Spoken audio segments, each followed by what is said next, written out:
Hello बच्चों, आज हम वेपर प्रेशर और राउल्ट्स लॉ के बारे में पढ़ेंगे।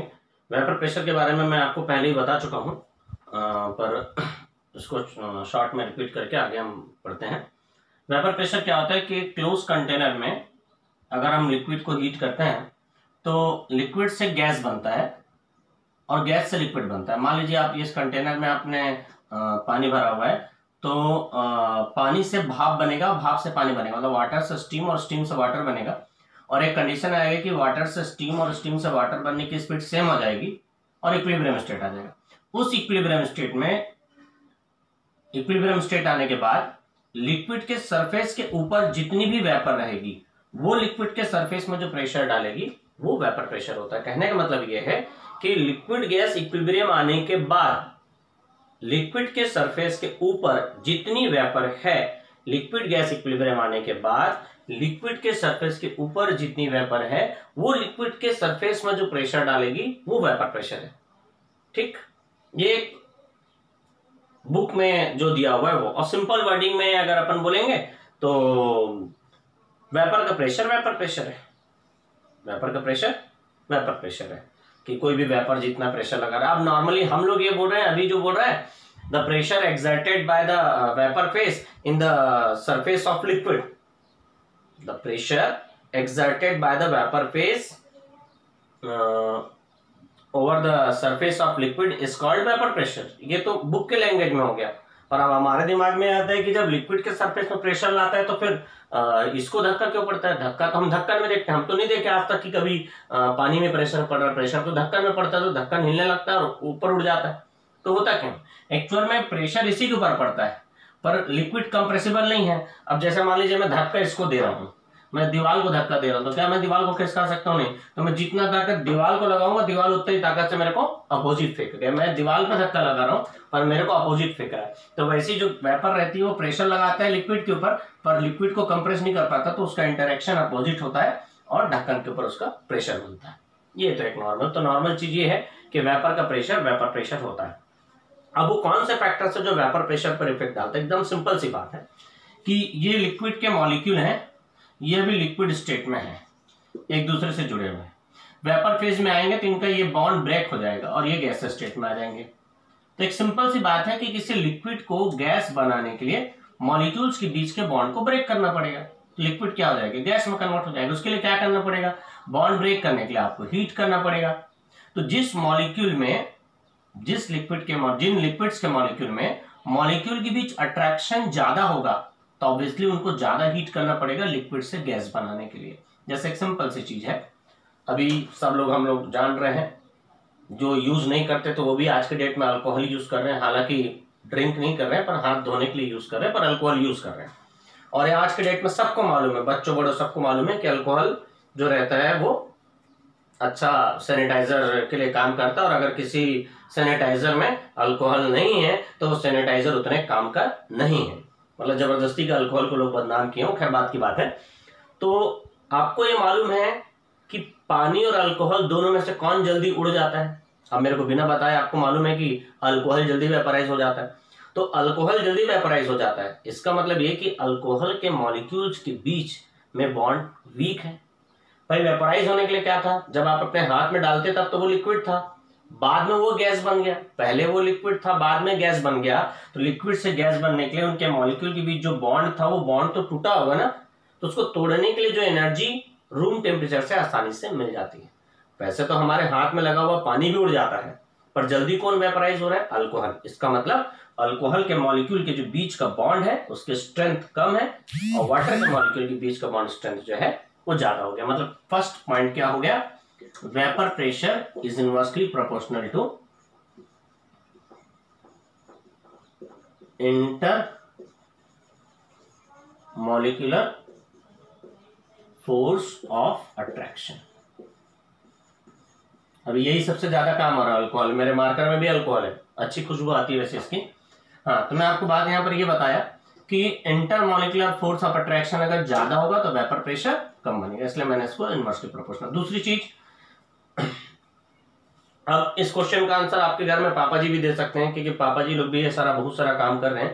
जैसे मान लीजिए आज शाम को आपके यहाँ पापा जी या मम्मी चाय बनाती हैं, तो या पानी गर्म करते हैं, तो उसमें देखेंगे आप कि जब पानी गर्म करते हैं तो क्या होता है कि गर्म होते समय शुरू में वेपर नहीं निकलती, लेकिन जब वाटर बॉईल होने लगता है उस समय आप देखेंगे कि यदि आप गैस को तेज कर देंगे, लो से हाई में ले आएंगे तो जल्दी जल्दी वेपर निकलने लगती है, और कम कर देंगे तो धीरे धीरे वेपर निकलने लगती है। कहने का मतलब ये कि यदि आप टेम्परेचर बढ़ा दोगे तो इस बॉन्ड को तोड़ने के लिए लगने वाली एनर्जी जल्दी मिल जाएगी, तो जल्दी जल्दी वेपर बनेगा। मतलब टेम्परेचर बढ़ाने से वेपर का प्रेशर बढ़ जाता है। अगर आप टेम्परेचर कम रखेंगे तो कम वेपर बनता है, हाई कर देंगे गैस को तो ज्यादा वेपर बनेगा। मतलब टेम्परेचर बढ़ाने से वेपर प्रेशर बढ़ता है। तो temperature is directly proportional to vapour pressure. तीसरी बात, तीसरा चीज है non volatile solute. Non volatile solute क्या होता है? नॉन वोलेटाइल सॉल्यूट मतलब ऐसा सॉल्यूट जो रूम टेम्परेचर पर वेपराइज नहीं होता, अपने आप वेपराइज नहीं होता। मतलब ऐसा बोल सकते हैं जैसे पानी अपने आप वेपराइज हो रहा है, अल्कोहल वेपराइज हो रहा है, तो वो वोलेटाइल है। लेकिन जैसे मान लीजिए सब्जी है, सब्जी को आप बार बार गर्म करेंगे तो सब्जी ज्यादा नमकीन लगने लगती है। क्यों? ज्यादा मसालेदार हो जाती है। क्यों? क्योंकि सब्जी में जो आप मसाला डाल रहे हैं, जो नमक डाल रहे हैं, वो वेपराइज नहीं होता। ऐसा थोड़ी बोलते देखो मेरे को गोभी जा रहा उड़ के, मेरा आलू जा रहा उड़ के, ऐसा बोलते क्या? नहीं। तो गोभी और आलू वोलेटाइल नहीं है, नमक वोलेटाइल नहीं है, मिर्च मसाला जो आप डाले वो वोलेटाइल नहीं है। वेपराइज केवल कौन होता है? पानी। चाय बना के रख दिए, चाय को आप बार बार गर्म करेंगे तो चाय में से केवल पानी वेपराइज होता है, तो उसमें जो है चाय पत्ती या शक्कर वेपराइज नहीं होता। यदि चाय को आप बार बार गर्म करके आप चाय को पिएंगे तो चाय ज्यादा मीठी हो जाती है, क्योंकि उसमें शुगर, चाय पत्ती, ये नॉन वोलेटाइल है। नॉन वोलेटाइल मतलब जो वेपराइज नहीं हो रहा है वो नॉन वोलेटाइल है, और जो वेपराइज हो रहा है वो वोलेटाइल होता है। तो होता क्या है कि यदि हमारे पास एक कंटेनर है, उस कंटेनर में प्योर वाटर भरा हुआ है, तो ये कंटेनर है, इसमें प्योर वाटर भरा हुआ है, तो वेपर क्या होगा? पूरे सरफेस से वेपर बनेगी। यहाँ पर पूरे सरफेस से वेपर बनेगी। प्योर वाटर है तो पूरे सरफेस से वेपर बनेगी, तो वेपर ज्यादा बनेगी क्योंकि यहाँ पूरे सॉल्वेंट के मॉलिक्यूल हैं, ज्यादा वेपर बनेगी। लेकिन अगर इसी में मैं नॉन वोलेटाइल सॉल्यूट डाल दूंगा, यहां पर क्या है मेरे पास? प्योर सॉल्वेंट है,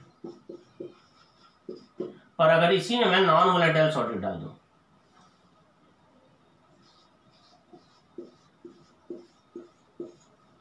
ये जो ब्लैक कर रहा हूं मान लीजिए सॉल्यूट है, तो नॉन वोलेटाइल सॉल्यूट डालने से क्या होगा? सरफेस में सॉल्वेंट और नॉन वोलेटाइल सॉल्यूट दोनों है, तो ये तो वेपराइज नहीं हो रहा है, तो ये क्या कर रहा है? रास्ता रोक रहा है। तो पहले क्या हो रहा था? 3, 4, 5, 6, 7 मॉलिक्यूल्स एट ए टाइम निकल रहे थे, अब केवल क्या निकल पा रहे हैं? 4, क्योंकि 4 मॉलिक्यूल्स निकलेंगे, जो व्हाइट वाला दिख रहा है, क्योंकि ये जो रास्ता रोक लिया वेपर का, तो इसका मतलब ये क्या है? इम्प्योर सॉल्वेंट है। प्योर सॉल्वेंट के वेपर प्रेशर को आप बोल रहे हैं P0A, और इम्प्योर सॉल्वेंट के वेपर प्रेशर को बोल रहे हैं PA। दोनों केस में वेपर कौन बना रहा है? सॉल्वेंट ही बना रहा है, पर यहाँ वेपर ज्यादा बनेगा क्योंकि यहाँ रोकने वाला कोई नहीं है, और यहाँ वेपर कम बनेगा क्योंकि इसमें जो नॉन वोलेटाइल सॉल्यूट है ये सॉल्वेंट को वेपर बनाने से रोक रहे हैं।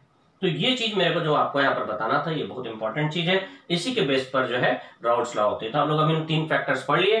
पहला चीज हम ये पढ़े कि मॉलिक्यूल के बीच अगर लिक्विड के मॉलिक्यूल्स के बीच अगर अट्रैक्शन ज्यादा रहेगा तो मॉलिक्यूल का वेपर प्रेशर कम बनेगा, लिक्विड का वेपर प्रेशर कम बनेगा।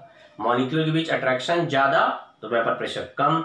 दूसरी बात, अगर आप टेम्परेचर बढ़ा देंगे तो वेपर ज्यादा बनता है। फिर से बोल रहा हूं, अगर मॉलिक्यूल के बीच अट्रैक्शन ज्यादा होगा तो वेपर कम बनेगा, टेम्परेचर आप बढ़ा दोगे तो वेपर ज्यादा बनेगा।